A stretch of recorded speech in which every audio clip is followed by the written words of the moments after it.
জীবীরা হচ্ছে বুদ্ধিজীবী, আর বুদ্ধিজীবীরা সমাজকে রাস্তা দেখায়। এইবারে সংখ্যার বিচার করলে শাসক দলীয় উকিলরাই বেশি। তা সত্ত্বেও বুদ্ধিজীবীরা সে শাসকই হোক বিরোধী হোক যে কোনো দলের হতে পারে, ভারতবর্ষের বর্তমান পরিস্থিতিগতা মাথায় রেখে এই যে নন বিজেপি যে প্ল্যাটফর্মটা সেফ কনস্টিটিউশন নামে প্ল্যাটফর্মে যে লড়াইটা করেছে, উপলব্ধি করেছে যে ভারতবর্ষের গণতন্ত্র বিপদে, সংবিধান সাংঘাতিক খাতরে মে হ্যাঁ, কাজে বাঁচাতে হবে দেশটাকে, বুকে আগলে রাখতে হবে সংবিধানটাকে।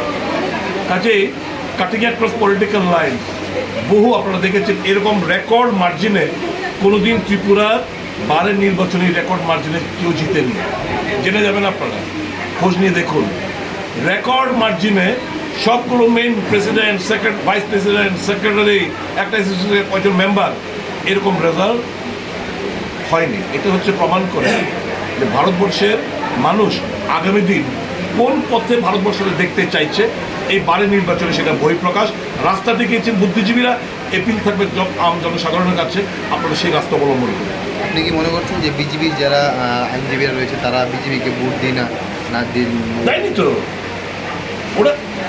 আমি তো প্রথমেই বললাম, বিচার করলে সংখ্যার দিক দিয়ে বিচার করলে যারা বিজেপি সংগঠনের সাথে জড়িত আইনজীবীরা তাদের সংখ্যাটা বেশি, কিন্তু তারপরেও ওখানে থেকেই তারা আমাদেরকে ভোট দেয়। এবং এই যে রেজাল্ট এত বিশাল ব্যবধানে, এটাই প্রমাণ রাখে যে they are not happy, they are compelled to work with them.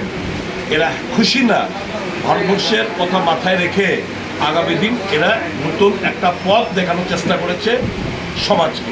আমার বিশ্বাস এই দেশের মানুষ, ত্রিপুরা মানুষ তাদের দেখানো পথে চলবে। আপনার কি মনে হচ্ছে আসন্ন লোকসভা নির্বাচনে তার প্রভাব পড়বে? পড়বে না কেন? নিশ্চয়ই পড়বে, দারুণভাবে পড়বে।